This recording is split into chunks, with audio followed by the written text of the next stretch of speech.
صفحہ نمبر 53 رہ گیا.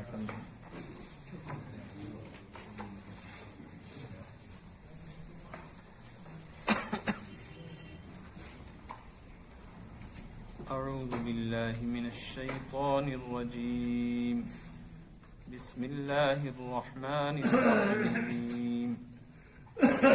ان الذين يكفرون بآيات الله ويقتلون النبيين بغير حق ويقتلون الذين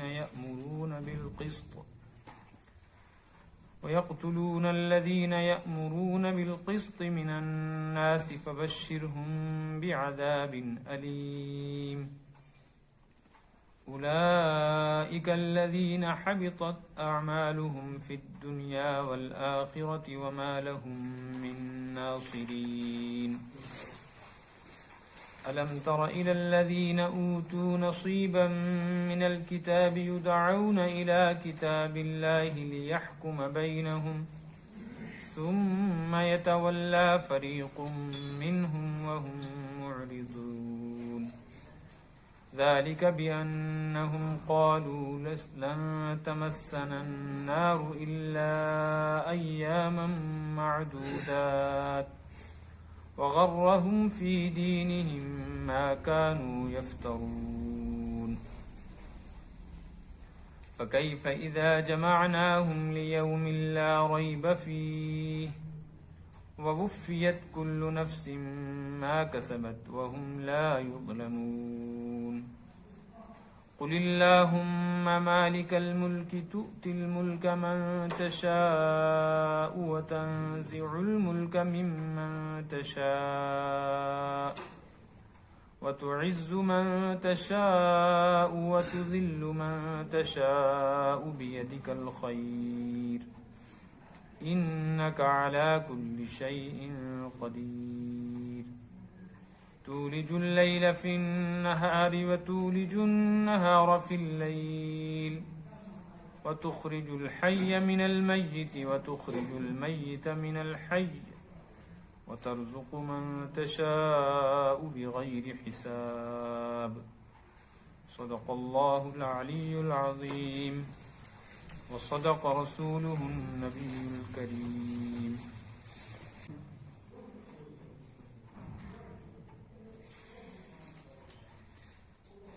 سورہ آل عمران میں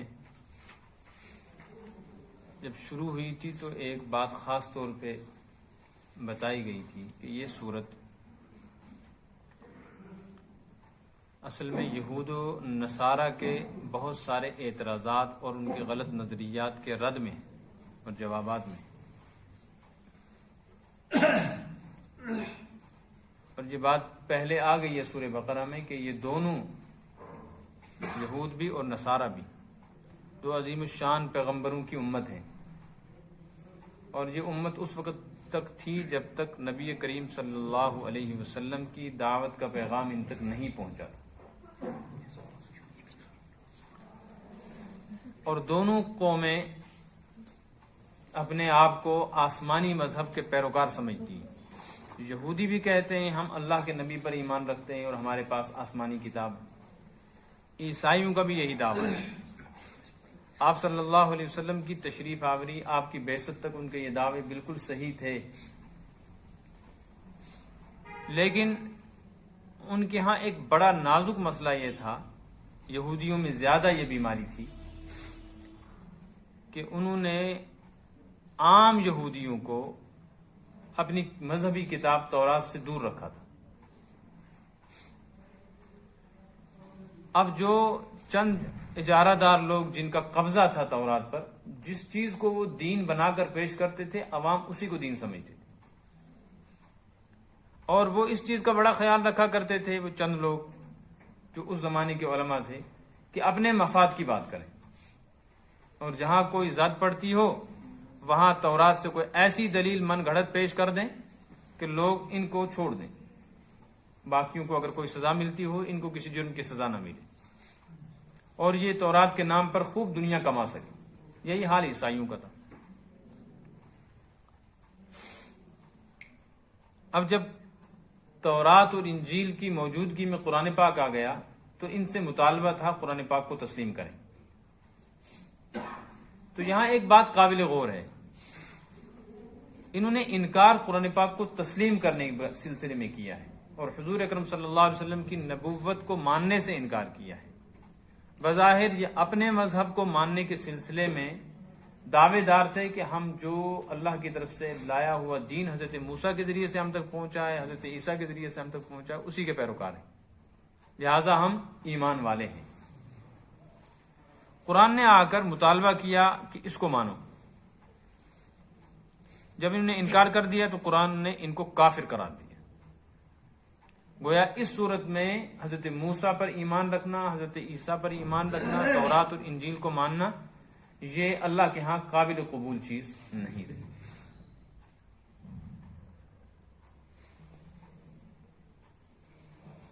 تو مدینہ منورہ میں جو یہودی رہتے تھے، وہ یہودی اصل میں اپنی نسبت کرتے تھے ان لوگوں کی طرف جنہوں نے پچھلے دور میں برائیاں کی تھی، اور اپنی برائیوں پر پردہ ڈالنے کے لیے کبھی اپنے آپ کو وہ کہتے تھے نحن ابناء اللہ، ہم اللہ کی اولاد ہیں، اور کبھی وہ کہتے تھے احباؤ، ہم اللہ کے محبوب ہیں، پیارے ہیں.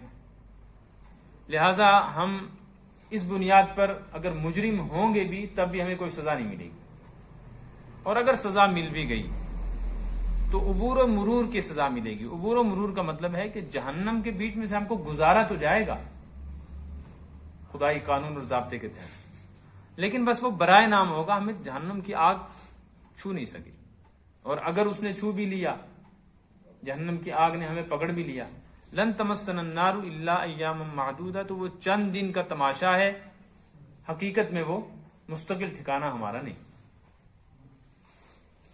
یہ غلط نظریات اتنے پھیلائے تھے ان کے علماء نے کہ عوام کے دل میں یہ بات بیٹھ گئی ہوئی تھی، یقین تھا کہ اب قیامت کے دن ہمیں کوئی سزا نہیں ہو سکتی. اس سلسلے میں قرآن پاک نے جگہ جگہ ان کا رد کیا ہے. ان الذین یکفرون بآیات اللہ، جو لوگ اللہ کی آیتوں کا کفر کرتے ہیں. کفر اصل میں کہتے ہیں انکار کرنے کو، چونکہ کافر اللہ کا انکار کرتا ہے، اور اگر اللہ کے وجود کا انکار نہ کرے تو اللہ کی صفات کا انکار کرتا ہے، اور اگر وہ صفات کا بھی انکار نہ کرے، شرک نہ کرے. جیسے بعض یہودی مشرک نہیں تھے، بعض یہودی مشرک نہیں تھے، سب یہودیوں کا یہ عقیدہ نہیں تھا کہ حضرت عزیر اللہ کے بیٹے، اکثر کا یہی خیال تھا، کچھ لوگ اس سے بچے ہوئے بھی. تو پھر کفر اس بنیاد پر تھا کہ وہ حضور اکرم صلی اللہ علیہ وسلم کی نبوت کو تسلیم نہیں کرتے اور قرآن پاک کو اللہ کا کلام اور اللہ کی کتاب ماننے کو تیار نہیں. اس بنیاد پر ان کو کافر قرار دیا گیا. تو ایمانیات میں سے کسی ایک چیز کا انکار کر دینا بھی کفر ہے. اللہ کی آیتوں کا انکار کرنے کی دو صورتیں تھیں. ایک صورت تو یہ تھی کہ وہ قرآن کو اللہ کی کتاب ماننے کو تیار نہیں تھے، حضور اکرم صلی اللہ علیہ وسلم کو اللہ کا نبی ماننے کو تیار. لیکن یہ جو آیتیں ہیں، پچھلے سبق میں تفصیل سے اس پر بات نہیں ہو سکی تھی، ان آیتوں کا تعلق بظاہر قرآن پاک کا انکار اور حضور اکرم صلی اللہ علیہ وسلم کے انکار سے نہیں ہے، بلکہ اپنے نبی کا انکار اور اپنی کتابوں کے انکار سے ہے.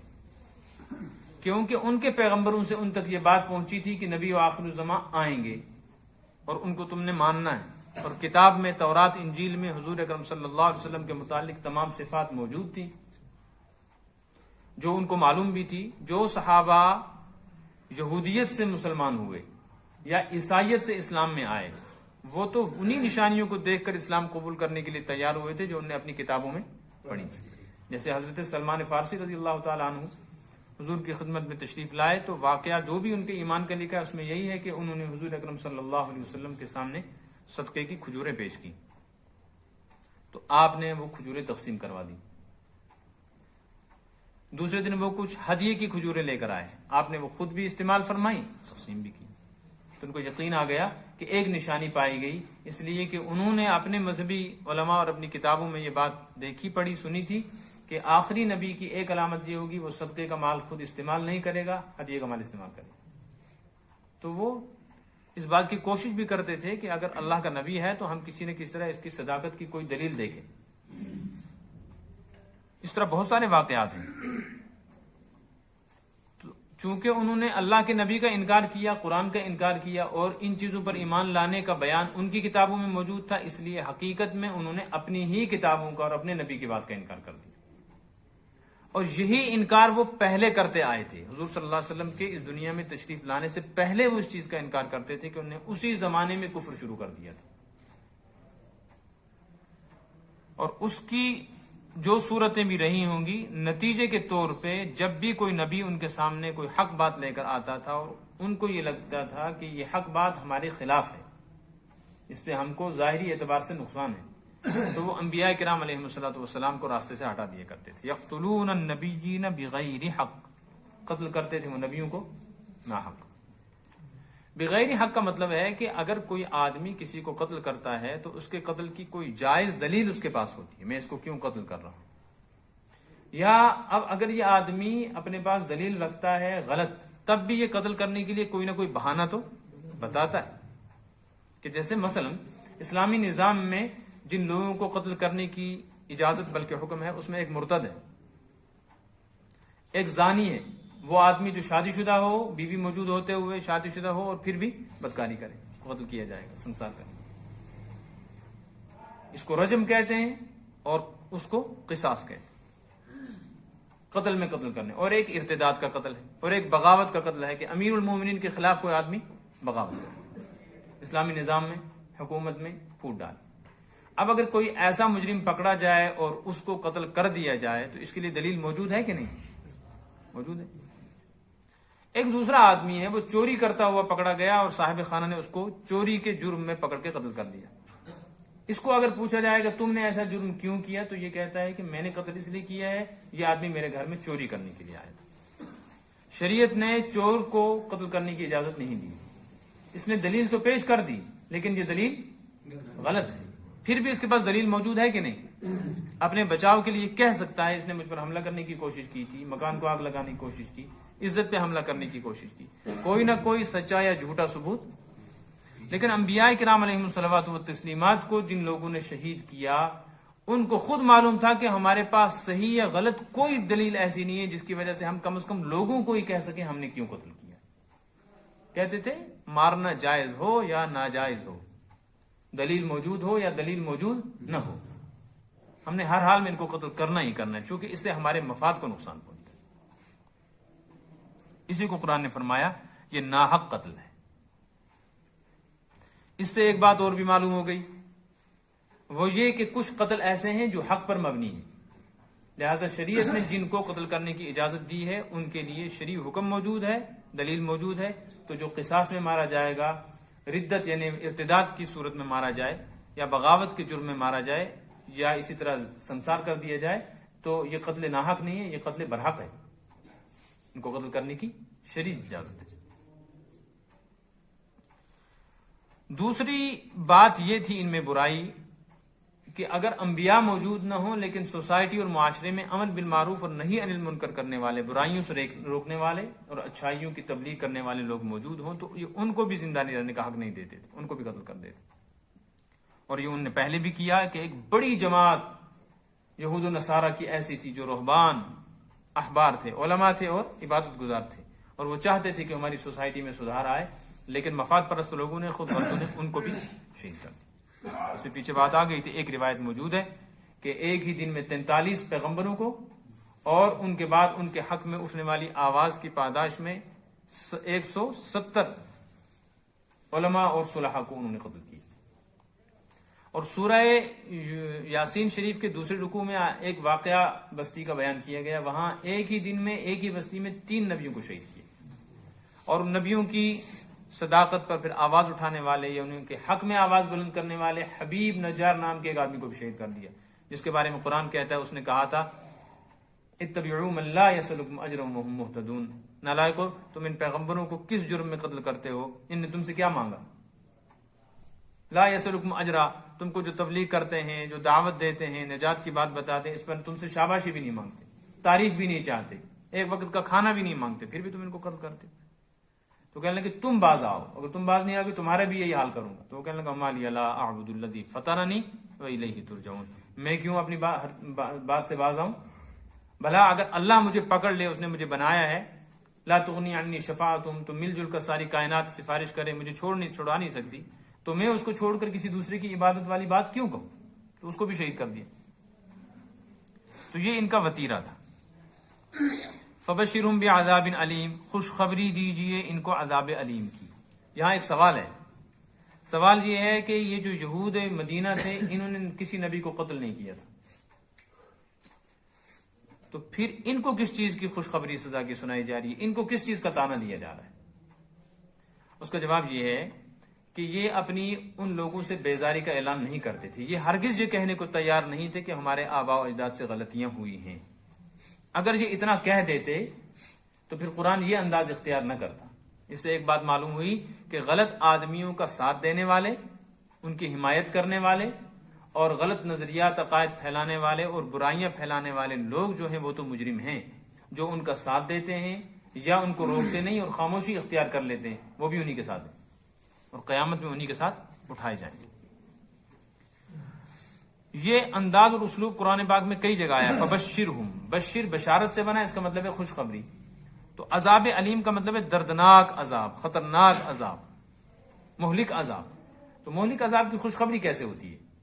اس کی خبر تو بد خبر ہے.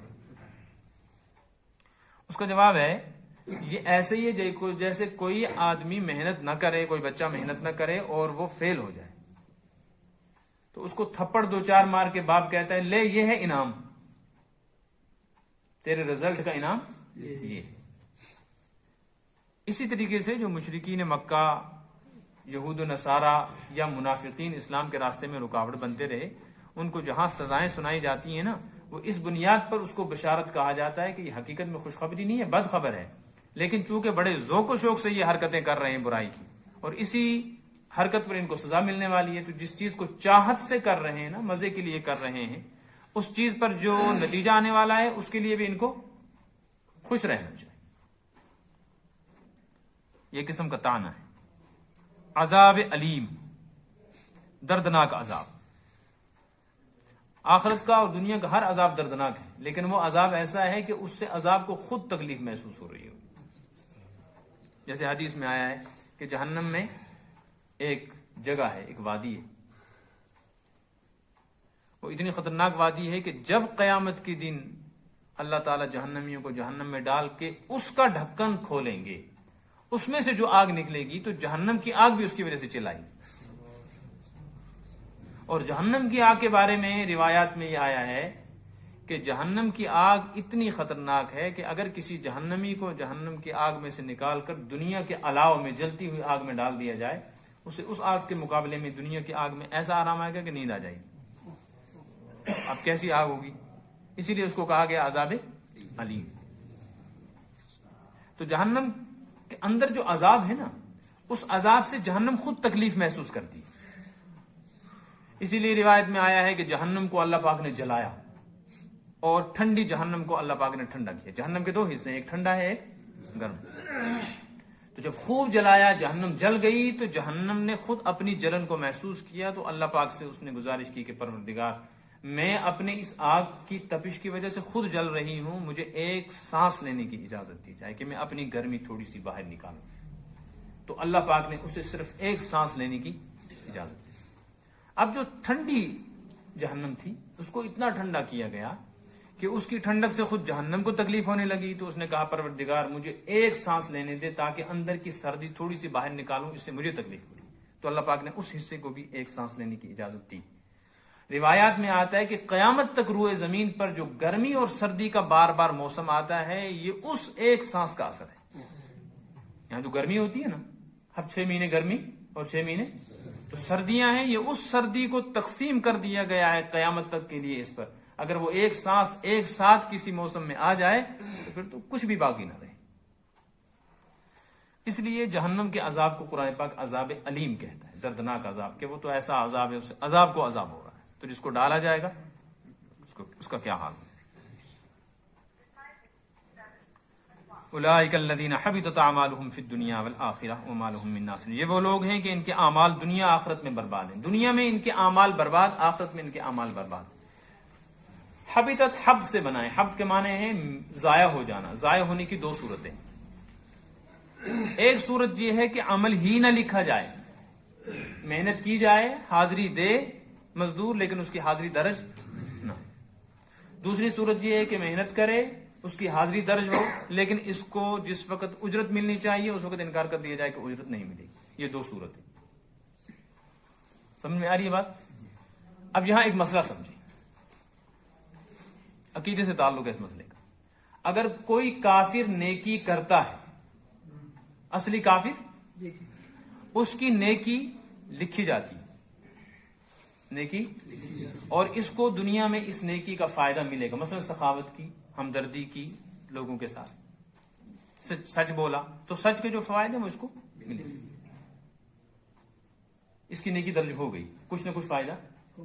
لیکن آخرت میں چونکہ نیکیوں کا اجر ملے گا جنت کی صورت میں، اور وہاں داخلے کے لیے ایمان چاہیے، لہٰذا جنت نہیں ملے گی، وہاں کے اعتبار سے ان کے اعمال ضائع ہو گئے، ضائع کا مطلب ہے اجر نہیں ملا، گو حاضری درج ہو گئی، نیکیوں کا اجر ملے گا۔ یہ کیسے سمجھ میں آیا؟ یہ اس طرح سمجھ میں آیا کہ حضرت ابو طالب کا جب انتقال ہو گیا، حضور صلی اللہ علیہ وسلم کے چچا کا، دیکھو وہ کافر اور مشرک ہیں، لیکن حضرت کا لفظ ان کے ساتھ اس لیے بولا جاتا ہے کہ انہوں نے اللہ کے رسول سے محبت اور ہمدردی کی۔ تو جب ان کا انتقال ہو گیا تو آپ سے پوچھا گیا کہ آپ کے ساتھ جو ابو طالب نے ہمدردی کی، محبت کی اور سینہ سپر رہے، لوگوں کے مقابلے میں دفاع کرتے رہے آپ کا، تو کیا یا رسول اللہ صلی اللہ علیہ وسلم ابو طالب کو اس آپ کے ساتھ ہمدردی کا کوئی فائدہ جہنم میں ہے؟ آپ نے فرمایا ہاں، اس کو جہنم میں صرف میرے ساتھ محبت کی وجہ سے اتنی سزا دی جا رہی ہے کہ لوہے کی آگ کی جوتیاں ان کو پہنائی گئی، اور اندر اندر ان کا جل رہا ہے کہ اس آگ کی جوتیوں کی وجہ سے ان کا پورا اندر اور دماغ ایسے کھول رہا ہے جیسے ہانڈی میں پانی کھولتا ہے۔ تو کوئی فائدہ تو ہوا نا، کفر کے باوجود فائدہ ہو گیا نیکی کا، اللہ کے رسول کے ساتھ ہمدردی کا فائدہ۔ یہ مسئلہ سمجھ میں آ گیا؟ ایک حبط کی صورت یہ ہے، دوسرے حبط کی صورت جس میں حاضری ہی درج نہ ہو، یہ کس کے ساتھ ہو؟ یہ اس آدمی کے ساتھ ہے جو ایمان والا ہے اور مسلمان ہو کر پھر یہ آدمی مرتد بن جائے۔ تو علماء فرماتے ہیں کہ ارتداد سے پہلے حالت اسلام میں جو نیکیاں اس نے کی تھی نا، وہ نیکیاں ایسے مٹا دی جاتی ہیں جیسے پینسل سے لکھنے کے بعد ربڑ سے مٹ جاتا ہے، وہ ان کا وجود ہی باقی نہیں رہتا۔ اب اگر یہ دوبارہ مسلمان بن جائے گا تو بھی اس کو ان نیکیوں کا کوئی فائدہ نہ دنیا میں ملے گا نہ آخرت میں ملے گا۔ اب اس کو آپ سمجھو مثال سے، شریعت میں حج کتنی مرتبہ فرض ہے ایک شخص پہ؟ ایک آدمی مالدار ہے اور اس نے حج کر لیا، اس نے حج فرض ادا کیا، اب دوبارہ اس کے اوپر حج کرنا فرض، لیکن اللہ بچائے حج فرض کرنے کے بعد یہ آدمی مرتد ہو جائے، بے دین ہو جائے، تو سب کچھ ختم ہو گیا، ایمان ہی نہیں رہا، تو اس کو آخرت میں کیا اجر ملے گا؟ لیکن یہ آدمی کچھ عرصے بعد کسی کی محنت سے، اللہ کی توفیق سے دوبارہ توبہ کر کے مسلمان بن گیا، اب دوبارہ مالدار ہو گیا، تو اس پر وہ کیا ہوا حج کافی ہے یا دوبارہ حج فرض ہوگا؟ علماء فرماتے ہیں وہ حج ہی ختم ہو گیا، وہ تو مٹ گیا، اس پر دوبارہ حج فرض ہو جائے گا۔ اس سے معلوم ہوا کہ کفر کی نحوست سے زیادہ خطرناک نحوست ہے ارتداد کی۔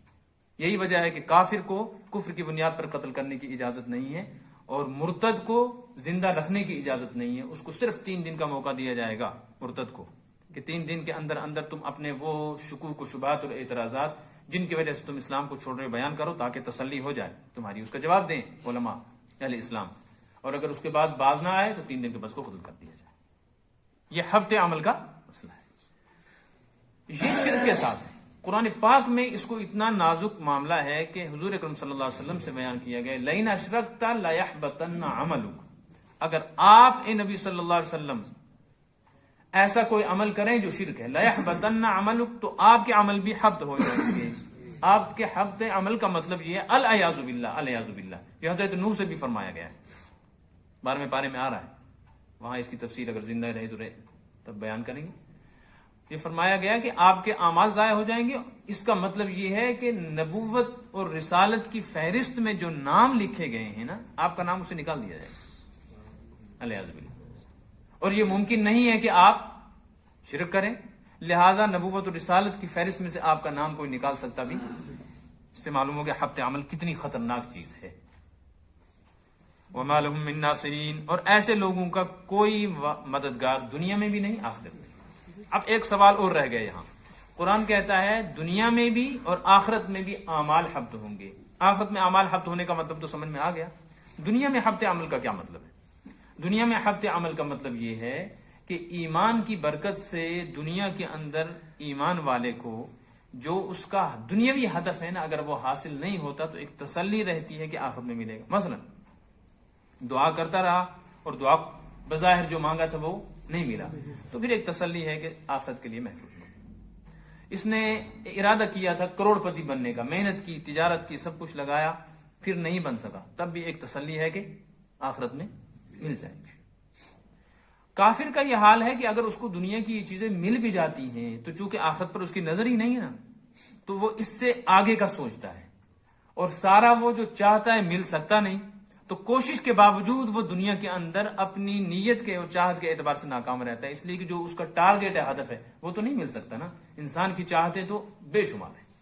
تو دنیا جس کے لیے وہ ایمان بنا تھا یہ بھی ہاتھ میں نہیں آتی. یہ تو دنیا کا نقصان ہے. مثلا کوئی آدمی بادشاہ بن جائے، صدر وزیر اعظم بن جائے، تو وہ یہ چاہتا ہے کہ اب اس کرسی سے میں کبھی نہ اتروں، لیکن 5 سال کے بعد گھسیٹ کے اتار دیا جاتا ہے. ایمان والے کے ساتھ جو ہو تو اسے پھر امید ہے کہ آخرت میں اجر ملے گا، اور اس کو آخرت میں بھی نہیں مل سکتا اور دنیا میں بھی ہاتھ سے چھن گئی یہ نعمت، لہٰذا یہ دنیا میں بھی گھاٹے میں ہے، آخرت میں بھی گھاٹے میں.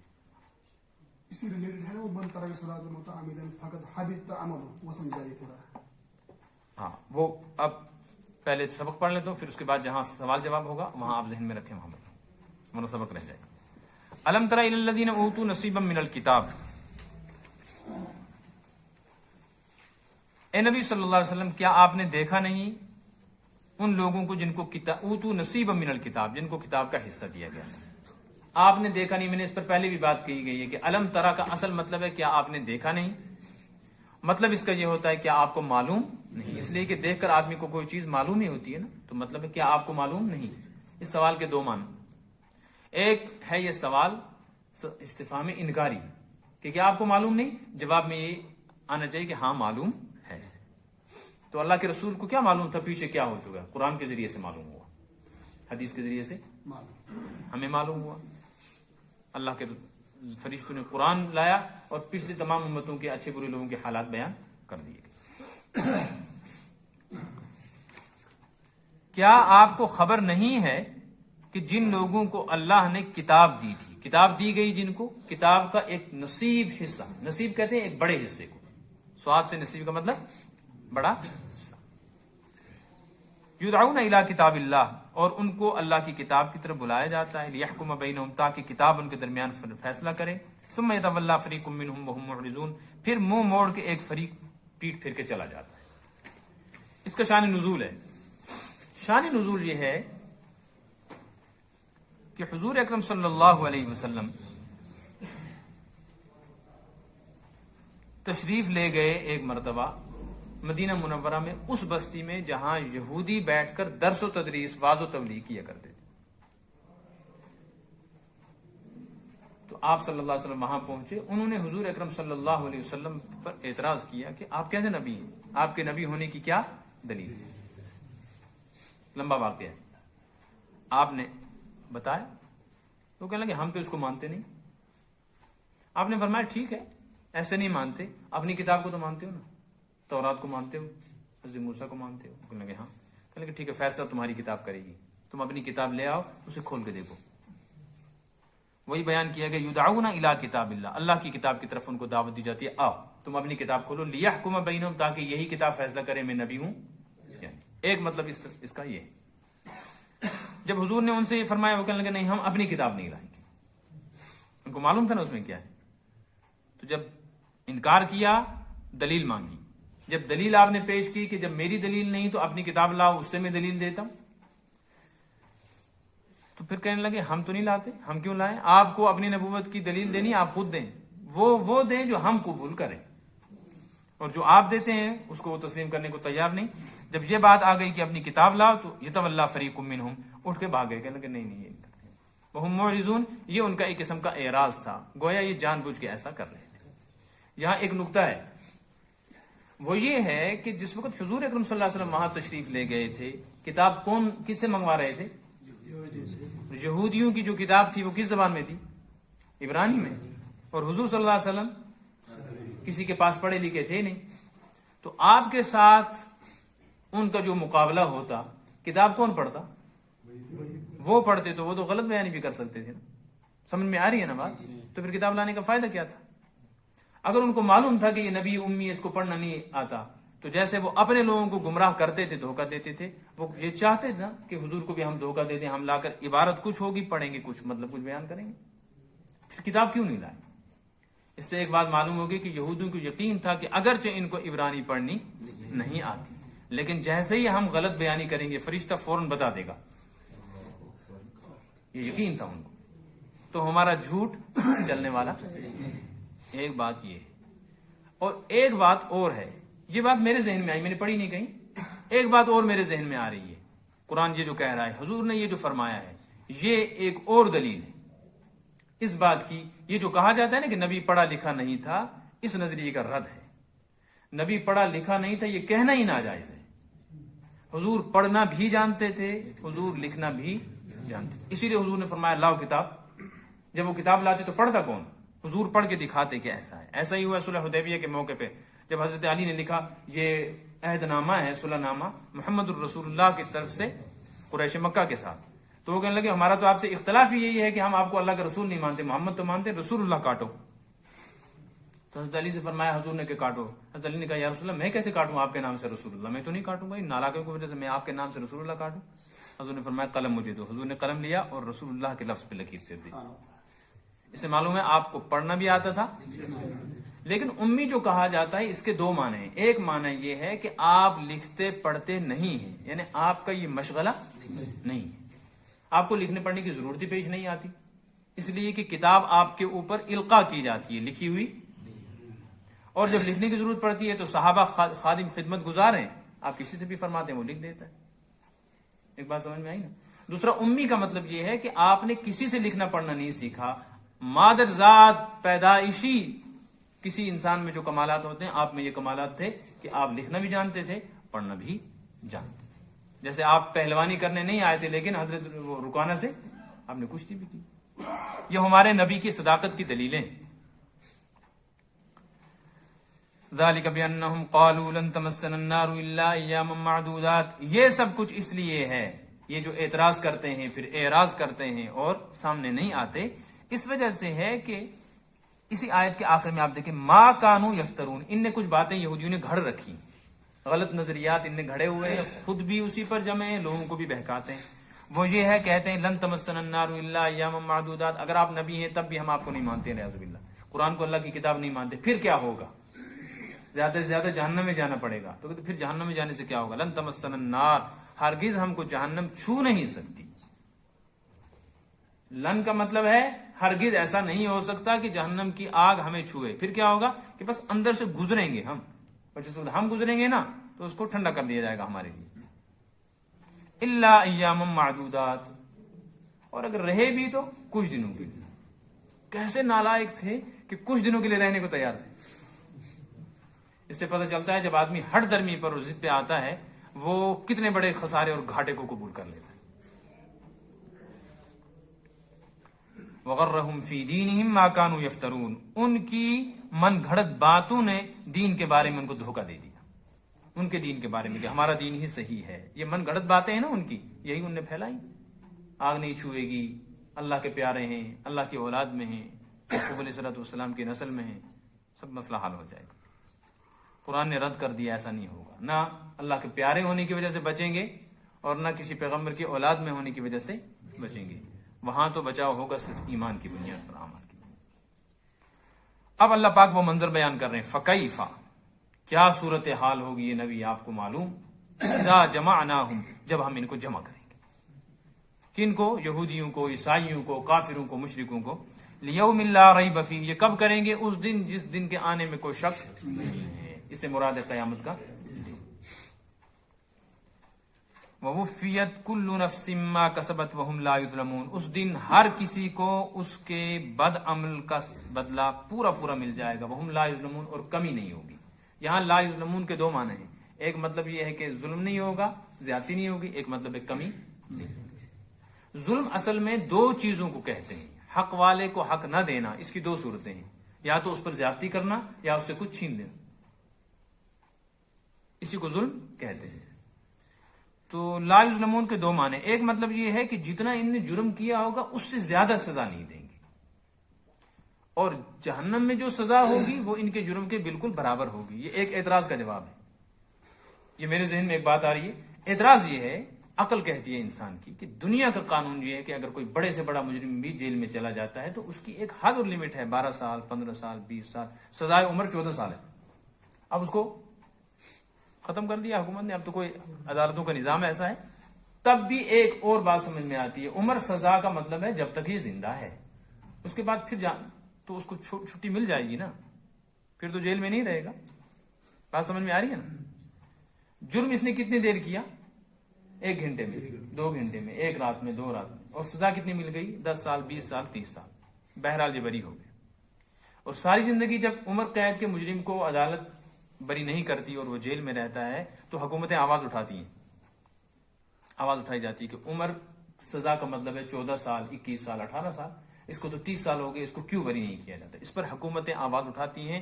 عوام میں انتشار پیدا ہوتا ہے، جلد سے جلوس، احتجاج شروع ہو جاتا ہے. تو ایک آدمی ہے، اس نے 40 سال، 50 سال، 60 سال، 70 سال، زیادہ سے زیادہ 100 سال زندگی گزاری. اس 100 سال کی زندگی میں نابالغی کا زمانہ نکال دو، 12 سال، 15 سال، باقی رہ گئے 85 سال. 85 سال اس نے کفر کی حالت میں گزار دیے ہیں. سزا اس کو کتنے سال ہونی چاہیے؟ 85 سال. یا 85 سال کے بدلے میں دگنا کر لو، 170 سال. 10 گنا کر لو جی، 1700 سال.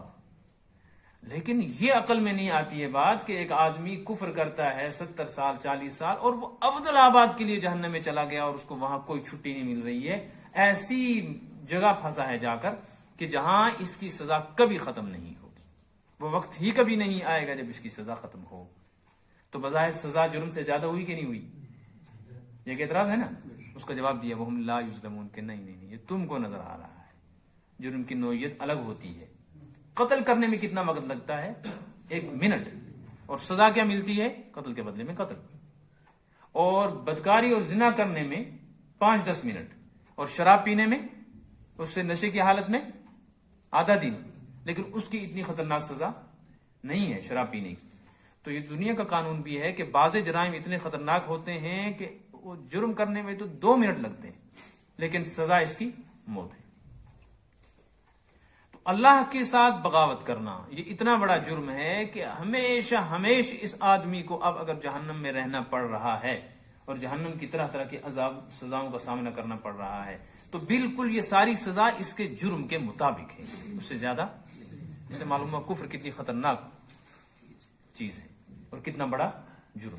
اللہ نے ہمیں بغیر ہمارے مانگے اور بغیر ہماری استعداد و صلاحیت کی یہ نعمتیں ایمان دی، ہمیں اس کی قدر نہیں ہے. قدر تو تب معلوم ہوگی جب مٹی اور ریت کے ذروں کی طرح اٹھا کر بڑی مخلوق جہنم میں ڈالی جائے گی اور اس وقت ایمان والے بچیں گے، تب پتہ چلے گا کیسی نعمت تھی.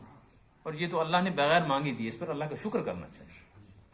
وَهُمْ لَا يُظْلَمُونَ کا دوسرا مطلب یہ ہے کہ کمی نہیں کی جائے گی. کمی کا مطلب ہے یہ بھی مت سوچیں کہ ہم کفر کرتے رہیں گے یہود و نصارہ اور 2 دن 3 دن کے لیے جائیں گے اندر. نہیں، پوری سزا ملے گی. نہ کمی ہوگی نہ زیادتی ہوگی، بلکہ وہاں جو سزا ہے وہ عین جرم کے برابر ہے. قُلِ اللَّهُمَّ مَالِكَ الْمُلْكِ. یہ 2 آیتیں جو آ رہی ہیں بڑی اہم آیتیں. ان میں اللہ پاک نے اپنی قدرت، اپنی حکومت، اپنا استعلاء، بلندی، اور استیلا، دسترس، اختیار، یہ بیان کیا ہے اور دعوت دی ہے کہ جس کے اندر یہ کمالات موجود ہوں وہی ہے اس کے لائق کہ اس کی عبادت کی جائے، اس کا حکم مانا جائے. ان آیات کا شان نزول کتابوں میں لکھا ہے، ہر تفسیر میں نہیں ہے، بعض تفسیروں میں ہے. وہ یہ ہے 2 شان نزول لکھے ہیں. ایک شان نزول یہ لکھا ہے، شان نزول ہے نا ذہن میں. ایک یہ ہے کہ جب آپ صلی اللہ علیہ وسلم مکہ فتح کر چکے، مکہ فتح کر لینے کے بعد آپ صلی اللہ علیہ وسلم نے صحابہ کرام علیہ رضوان کو ایک خوشخبری دی. وہ یہ تھی کہ اب انشاءاللہ میری امت غالب آئے گی. روم، فارس اس وقت کی سپر پاور طاقت ہے. یہ جو ہیں مسلمانوں کے اختیار میں آ جائیں. یہ بات پھیل گئی کہ حضور نے ایسا کہا ہے. تو مکہ فتح ہو چکا تھا اور مکہ کے لوگ مسلمان بن چکے تھے. 4 مہینے کا ٹائم دیا گیا تھا مکہ والوں کو. صرف کتنے مہینے؟ 4 مہینے مشرک مکہ میں رہ سکتا ہے، یا تو اسلام قبول کرے یا 4 مہینے کے بعد اس کو چھوڑنا پڑے گا. سورہ برات کے شروع میں ہے نا، برات من اللہ ورسولہ الی الناس یوم الحج الاکبر ان اللہ بریء من المشرکین ورسولہ. اس میں آیا ہے 4 اشہر، 4 مہینے. 4 مہینے ان کو دیے کہ مہلت کہ 4 مہینے کے اندر اندر نقل مکانی کرو یا اسلام قبول کرو. ورنہ عمومی اعتبار سے مکہ مدینہ پورا حجاز یہ بیلٹ پورے کا پورا مسلمانوں کے قبضے میں آ گیا تھا. تو اب جب یہ بات مدینہ منورہ پہنچی تو یہودیوں نے کہا اچھا یہ تو بہت بڑی خود غرضی ہے اور لالچ ہے. محمد صلی اللہ علیہ وسلم کو چاہیے تھا آرام سے بیٹھ جائیں آپ، اس لیے کہ مکہ بھی ہاتھ میں آ گیا اور مدینہ بھی قبضے میں آ گیا، یہود بھی دب گئے، مشرکین بھی دب گئے. لیکن دیکھو جی خود غرضی، اب یہ روم اور فارس کے خواب دیکھ رہے ہیں. بظاہر یہ مناسب بات نہیں. ایک واقعہ تو یہ پیش آیا. دوسرا شان نزول جو لکھا ہے کہ آپ صلی اللہ علیہ وسلم غزوہ بدر سے غزوہ احد سے فارغ ہوئے تو ایک اور غزوہ پیش آئے، ایک اور جنگ پڑنی پڑی مسلمانوں کو. اس جنگ کا نام ہے غزوہ احزاب، اور احزاب نام کی پوری سورت قرآن پاک میں سورہ احزاب. یہ وہی جنگ ہے غزوہ احزاب جس کو ہم اپنی زبان میں غزوہ خندق کہتے ہیں. خندق کہتے ہیں نالا کھودنے کو. اس میں ایک بڑی جگہ تھی جہاں کھدائی کی گئی تھی تاکہ اس طرف کے لوگ ادھر نہ جائیں ادھر کے جانا. تو حملے کا خطرہ تھا، اس لیے آپ صلی اللہ علیہ وسلم نے شدید سردی کے زمانے میں، بھوک پیاس اور غربت کے زمانے میں حکم دے دیا کہ چونکہ وہ لوگ حملہ کرنے کے ارادے سے آ رہے ہیں، ایسی کوئی جگہ اختیار کی جائے جہاں راستے میں اتنی بڑی کوئی کھدائی کر دی جائے کہ وہ اس کو پار نہ کر سکے. تو سارے صحابہ جمع کیے گئے اور نفور عام ہو گیا کہ ہر کسی کو کام کرنا ہے. بھوک پیاس کی شدت میں وہ خندق کھودی گئی. مدینہ منورہ میں جو لوگ وہاں گئے زیارت کی انہوں نے دیکھا ہوگا. اب وہاں سڑک بن گئی، وہ راستہ بن گیا. تو اس کی صورت یہ تھی کہ 10 صحابہ میں تقسیم کیا گیا تھا ایریا. 10 صحابہ میں ایریا تقسیم کیا گیا. 40 ہاتھ کہتے ہیں اس کو، یہاں سے یہاں تک یہ ہوتا ہے 1.5 فٹ. تو 40 ہاتھ 1.5 فٹ کا کتنا بنا؟ 60 فٹ. 60 فٹ ایریا 10 صحابہ میں تقسیم کیا ہے. 6 فٹ ایک کو کھودنا ہے، اور چوڑائی اس کی اتنی تھی کہ گھوڑا بھی چھلانگ مار کے پار نہ جا سکے، اور گہرائی اتنی تھی کہ اتر کے ادھر آنا ممکن نہ ہو، اور سارے کا سارا رقبہ پتھروں کا اور بھوک پیاس. تو اس پریشانی میں ادھر خوف، اس پریشانی میں خندق کھودی گئی. تو حضرت سلمان فارسی رضی اللہ تعالیٰ عنہ کو جو ایریا ملا تھا نا، اس میں اچانک ایک پتھر نکل آیا. اس پتھر کو بہت کوشش کی توڑنے کی، ٹوٹا نہیں. تو حضور اکرم صلی اللہ علیہ وسلم کی خدمت میں آئے. آپ نے فرمایا چلو.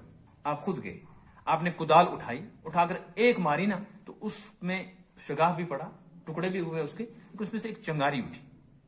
تو آپ نے فرمایا اس چنگاری میں نے دیکھا ہے روم کے محلات کو. کیا مطلب؟ کہ وہ بھی فضا. پھر دوسری مرتبہ اس کے اوپر مارا تو ایک اور چنگاری نکلی. آپ نے فرمایا فارس کے محلات دیکھے. تیسری مرتبہ مارا تو اس میں سے پھر چنگاری نکلی، پتھر بھی ٹوٹ گیا 3 میں ہی.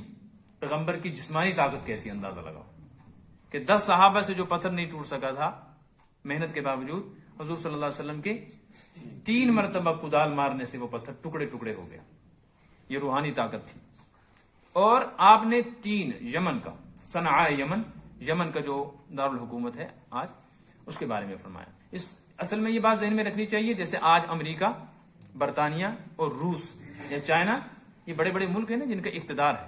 اس وقت بھی انہی 4-5 ملکوں کی بڑی چودراہٹ ساری دنیا کے اوپر قائم تھی. اب جب یہ سب کچھ ہوا نا تو یہود بھی دیکھ رہے تھے، منافقین. تو یہ بات پھیل گئی مدینہ منورہ میں، تو وہ ہنسنے لگے، کہنے لگے صورت حال دیکھو، ڈرے ہوئے اتنے ہیں کہ ان سے بچاؤ کے لیے خندقیں کھول رہے ہیں. بھوک پیاس کی ایسی حالت ہے کہ پیٹ پہ پتھر باندھ رہے ہیں، اور خواب کس کے دیکھ رہے ہیں؟ اس پر یہ آیت نازل ہوئی کہ ظاہری حالات کو مت دیکھو. قل، آپ کہہ دیجئے، جواب دیجئے اے نبی صلی اللہ علیہ وسلم، اللہم مالک الملک، اے اللہ تو ہی ہے ملک کا مالک. ملک مانے کائنات، اصل سلطنت، حکومت، اصل حکومت کا مالک تو ہی. روم و فارس والے کیا ہیں؟ مکہ مدینہ والے کیا ہیں؟ یہ مالک تھے یہاں اور مشرکین تھے وہاں، تو نے ان کی حکومتیں ختم کر کے یہ ہمارے حوالے، اصل تو ہے۔ تو اسی طرح روم و فارس اور یمن ہے، تو تل ملک من تشاء، جسے تو چاہتا ہے اسے حکومت دے دیتا ہے، وہ تنزع الملک ممن تشاء، جس سے چاہتا ہے حکومت دینے کے بعد چھین لیتا ہے، وہ تعز من تشاء، جسے چاہتا ہے اسے تو عزت دے دیتا ہے، وہ تذل من تشاء، جسے چاہتا ہے عزت دے کر ذلیل کر دیتا ہے۔ یہ تو تیری قدرت اور طاقت ہے، یہ پیغام تھا۔ اصل میں یہ پیغام کس کو دیا جا رہا تھا؟ یہود کو، منافقین، لیکن انداز اختیار کیا گیا دعا کا۔ آیت میں غور کریں، یہ نہیں کہا گیا اے نبی آپ ان سے کہہ دیجئے کہ اللہ بڑی قدرت اور طاقت والا ہے، جسے چاہتا ہے عزت دیتا ہے، بلکہ یوں کہلوایا اے نبی یوں کہیے کہ اے اللہ تو ہی ایسا کرنے والا ہے۔ یعنی آپ دعا کریں، ہم دعا میں اثر رکھیں گے، قبول کریں گے، ذریعہ آپ کی دعا بن جائے گا، شرمندہ یہ خود ہو جائیں گے۔ اسے معلوم ہوا کہ جب مصیبت آتی ہے نا تو مصیبت میں خالی نعرے نہیں لگانے چاہیے، یہ ایک قسم کا نعرہ ہی تو ہے، لیکن انداز اختیار کیا گیا دعا کا۔ جب تک اللہ کے سامنے عاجزی انکساری نہیں ہوگی تو تمام اسباب طاقت کے باوجود ناکامی ہاتھ آئے گی۔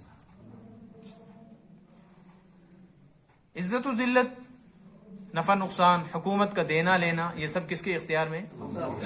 کیونکہ اصل مالک وہی ہے نا، تو مالک وہ ہے جسے چاہتا ہے کچھ عرصے کے لیے دے دیتا ہے۔ تو اے یہود اور منافقوں، تم یہ نہ سمجھو کہ ہم خود کر رہے ہیں، یہ اللہ کرے گا، لہٰذا تم کو تعجب نہیں ہونا چاہیے۔ پھر ایسا ہی ہوا، سب کچھ فتح ہو گیا۔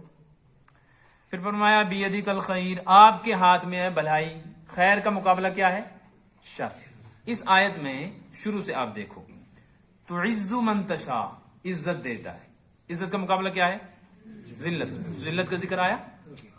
تؤتی، آپ عطا کرتے ہیں، تنزع، آپ چھین لیتے ہیں، دینے کا مقابلہ لینا، عزت کا مقابلہ ذلت، بیان ہو رہا ہے نا دونوں کا۔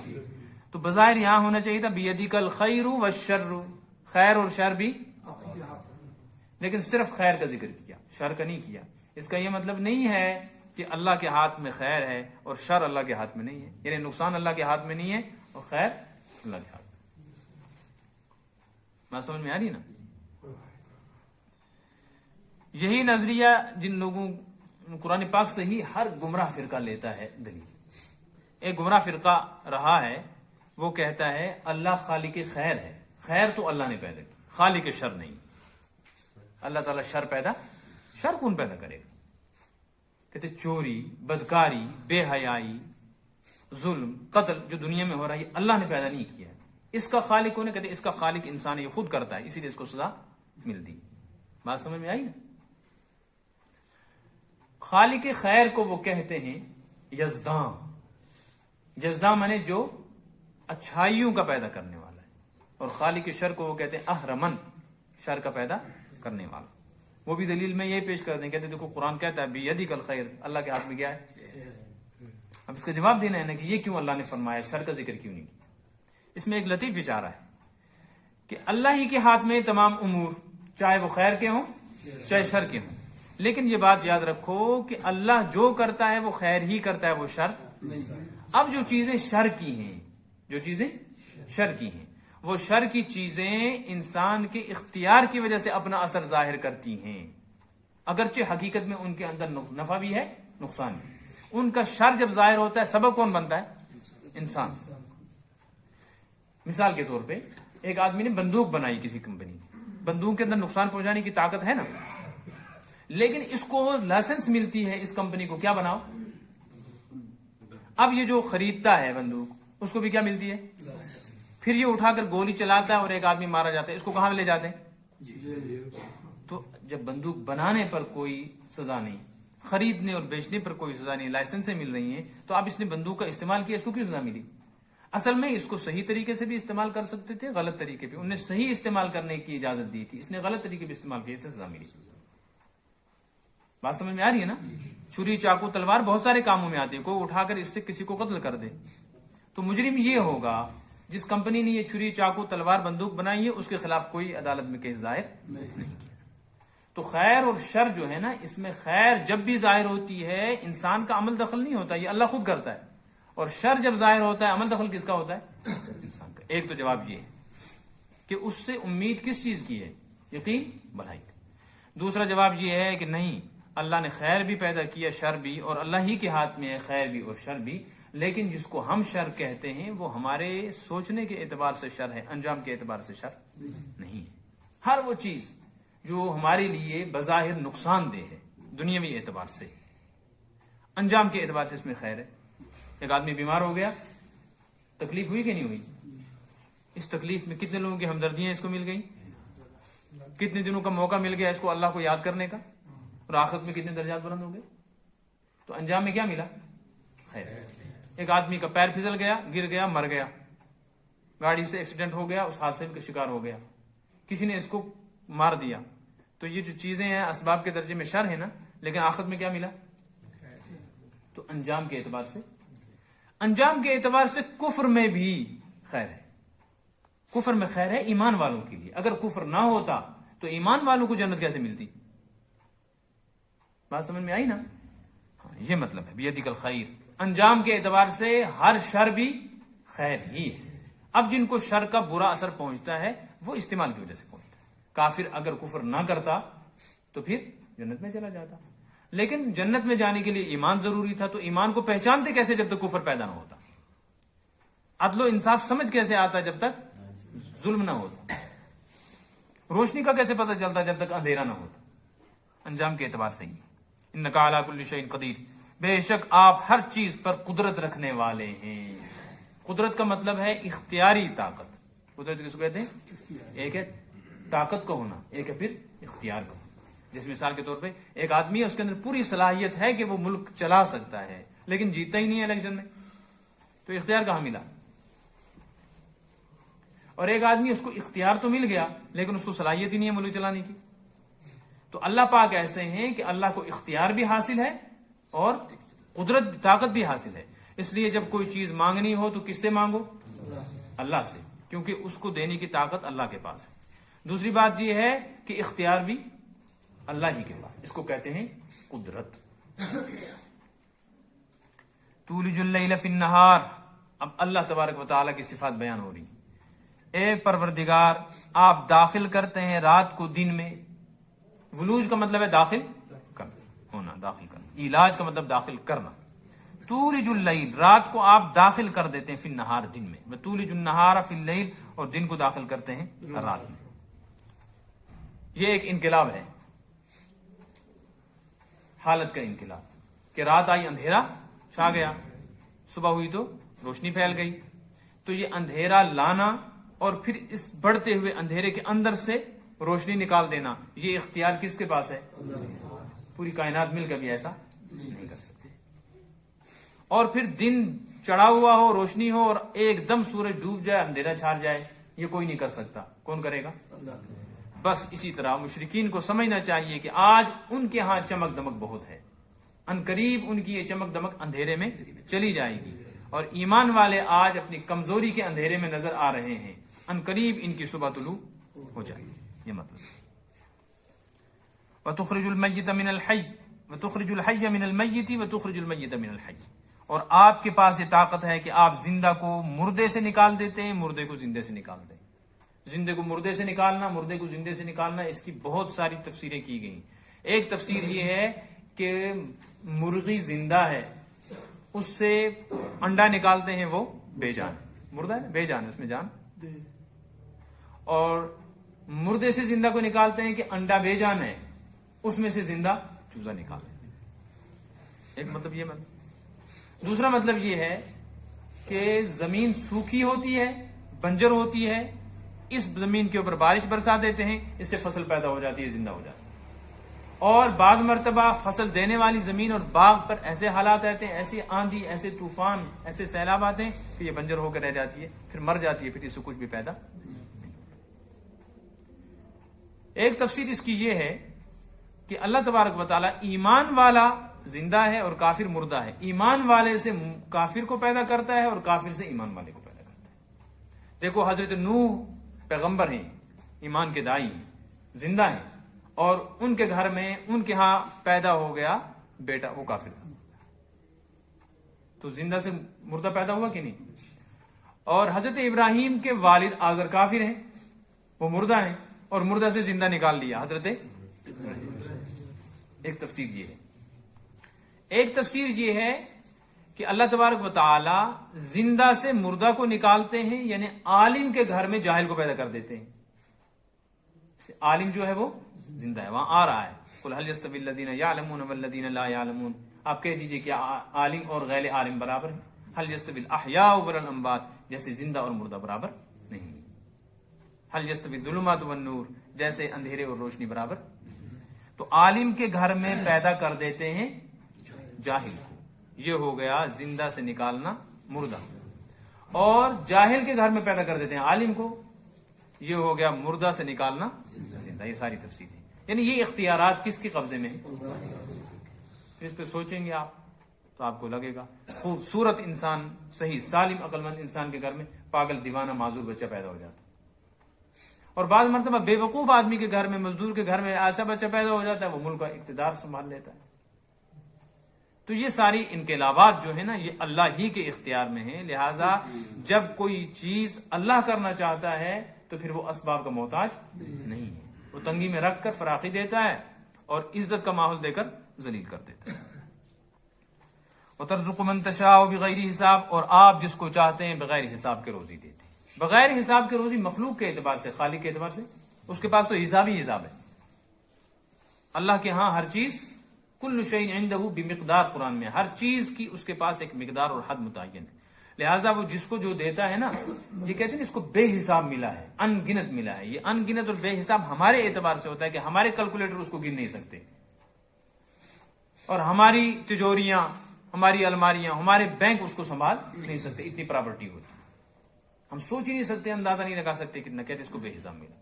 لیکن اگر ساری کائنات بھی کسی کو مل جائے، اللہ کے اعتبار سے تو حساب والا ہے. اللہ کے اعتبار سے کوئی چیز بے حساب نہیں.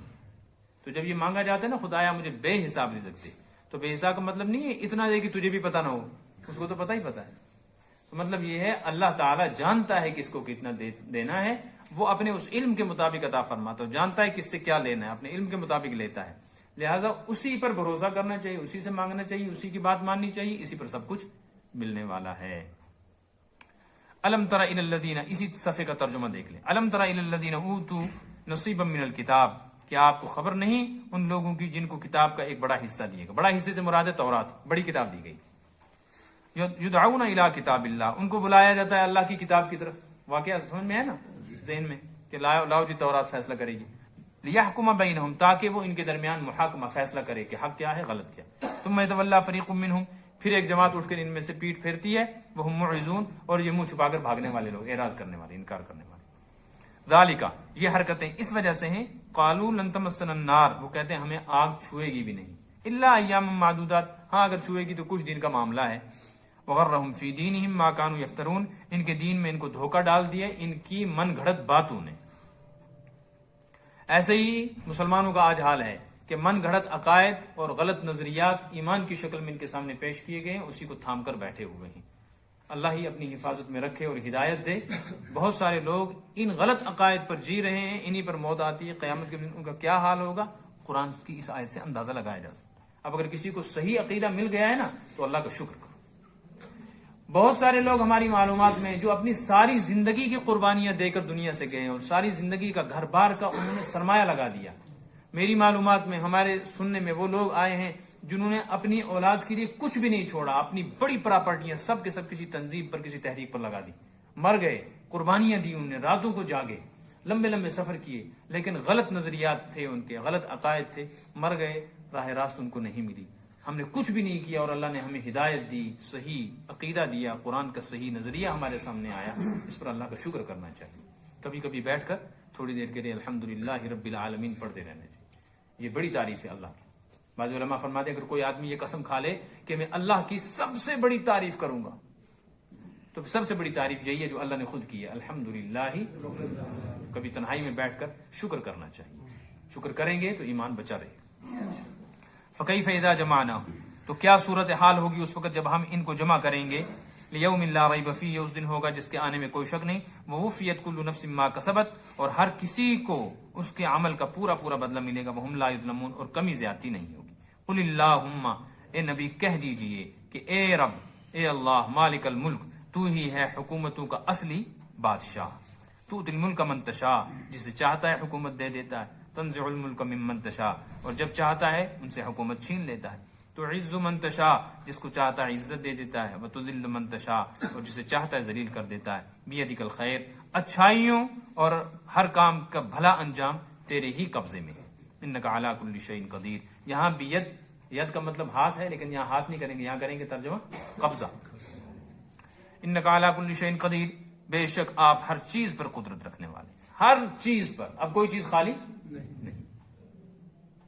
تولج اللیل فی النہار، لیکن اب ہر چیز پر قدرت رکھنے کے باوجود ایک بات یاد رکھنی چاہیے، دعا مانگنے میں انہی چیزوں کو مانگنے کی اجازت ہے جو عقل کے مطابق ہوں۔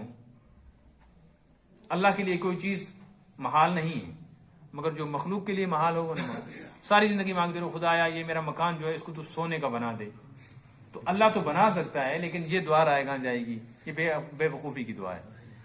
پڑھنا لکھنا کچھ نہیں تو یا اللہ مجھ کو تو عالم بنا دے، تو ایسے اس کا ایک ضابطہ ہے، نہ نماز ہے، نہ روزہ ہے، نہ دین ہے، خدایا تو مجھے معاف کر کے قیامت میں اعلیٰ جنت کے درجے میں پہنچا دینا، نہیں، یہ بے وقوفی ہے۔ اس کے لیے پہلے عمل کرو اور اس کے بعد پھر دعا کرو، ضابطے کا خیال رکھ کر مانگو۔ تولج اللیل فی النہار، آپ کی طاقت ایسی ہے کہ آپ رات کو داخل کر دیتے ہیں دن میں، وتولج النہار فی اللیل، اور دن کو داخل کرتے ہیں رات میں، وتخرج الحی، اس سے ایک بات اور بھی معلوم ہو گئی، داخل کرنے کا مطلب ہے کہ چیز ختم نہیں ہوتی، ایک چیز دوسری چیز میں داخل کر دی نا تو اب یہ داخل ہو کا مطلب ہے اندر چھپ گئی ہے، ختم، جیسے دیگ کے اندر چمچہ داخل کیا تو کیا چمچہ ختم ہو گیا؟ قرآن کہتا ہے رات کو دن میں داخل کرتے ہیں اور دن کو، اس سے مطلب ہے نہ رات ختم ہوتی ہے نہ دن، اصل میں رات ایک ہی ہے اور دن ایک ہی ہے، کبھی رات کو دن میں گھسا دیا جاتا ہے اندھیرا ہو جاتا ہے، روشنی ہو جاتی ہے، اور کبھی دن کو رات میں گھسا دیا جاتا ہے اندھیرا ہو جاتا ہے۔ اب ہم اس کو گنتے ہیں، ایک دن ہو گیا، 2 دن ہو گیا، 3 دن ہو گیا، بات سمجھ میں آئی نا؟ اگر یہ بات سمجھ میں آ گئی تو یہ بات بھی سمجھ میں آ جائے گی کہ قیامت کے دن جب کافر سے کہا جائے گا کتنی دیر دنیا میں رہا، تو وہ کہے گا لبثت یوما او بعض یوم، ایک دن یا آدھا دن۔ وہ کیوں کہے گا ایک دن یا آدھا دن؟ کیا اسے کچھ یاد نہیں ہوگا کتنے دن گزارے؟